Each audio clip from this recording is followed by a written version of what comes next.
ড্রাফটের আগে এবার আরো বড় চমক নিয়ে হাজির হলো রাজশাহী। নতুন নামের সঙ্গে এবার নতুন সারপ্রাইজ দিল ভক্তদের। শাকিব খানের ঢাকা ক্যাপিটালসের গতবারের বাজির ঘোড়াকে ছিনিয়ে এনে তাক লাগিয়ে দিল সবাইকে। টুর্নামেন্টের ড্রাফটের আগে সেট করে ফেলল নিজেদের ওপেনিং জুটি। রাজশাহী ফ্র্যাঞ্চাইজির নতুন নাম এবং যুক্ত করা নতুন ওপেনারকে নিয়ে বাকিটা জানবো রিপোর্টে। টুর্নামেন্টের সবগুলো দল যেখানে চুপচাপ, সেখানে একের পর এক চমক নিয়ে হাজির হচ্ছে উত্তরবঙ্গের নতুন প্রতিনিধি রাজশাহীর মালিকানা পাওয়া নাবিল গ্রুপ অব ইন্ডাস্ট্রিজ। দ্বাদশতম বিপিএল আসরে ড্রাফটের আগে একের পর এক দেশি বিদেশি ক্রিকেটারদের দলে ভিড়িয়ে রীতিমতো চমকে দিচ্ছেন সকলকে। গতকাল দুই বিশ্বমানের তারকার আপডেট দেওয়ার পর আজ নতুন করে গত সিজনে শাকিব খানের ঢাকা ক্যাপিটালসের হয়ে খেলা এক বাঁহাতি তরুণ তারকাকে ছিনিয়ে এনে সারপ্রাইজ দিল সবাইকে।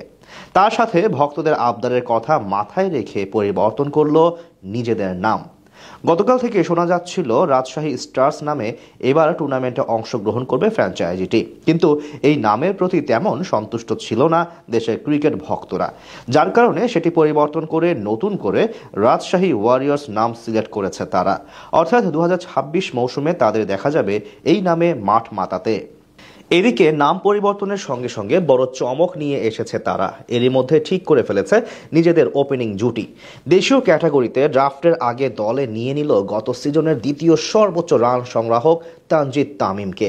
2025 বিপিএলে ঢাকা ক্যাপিটালসের হয়ে অসাধারণ পারফরমেন্স করেছিলেন এই বাঁহাতি ওপেনার। 12 ম্যাচ খেলে প্রায় 141 স্ট্রাইক রেটে এবং 44 গড়ে করেছিলেন 485 রান, যেখানে করেছিলেন একটি সেঞ্চুরি। এছাড়া চলমান বছর ব্যাট হাতে দারুণ ছন্দে আছেন তানজিদ।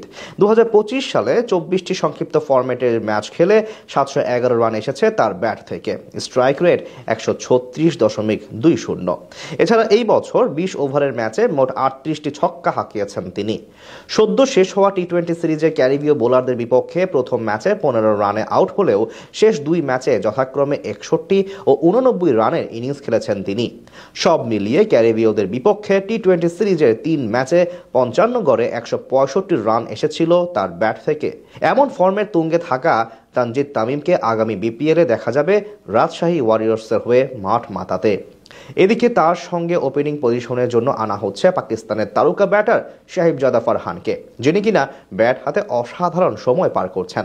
গেল এশিয়া কাপে দেশকে ফাইনালে তুলতে মুখ্য ভূমিকা ছিল তার। আন্তর্জাতিক টি-20 ক্রিকেটে এরই মাঝে 30টি ম্যাচ খেলে 666 রান করেছেন প্রায় 125 স্ট্রাইক রেটে। এছাড়া সব ধরনের স্বীকৃত সংক্ষিপ্ত ফরম্যাটের ম্যাচে মোট 6টা সেঞ্চুরি রয়েছে তার নামের পাশে। তাদের সঙ্গে পেস বোলিং ইউনিটে যুক্ত করা হচ্ছে গত আসরে চিটাগাং কিংসের হয়ে খেলে যাওয়া লঙ্কান ফাস্ট বোলার বিনুরা ফার্নান্দোকে।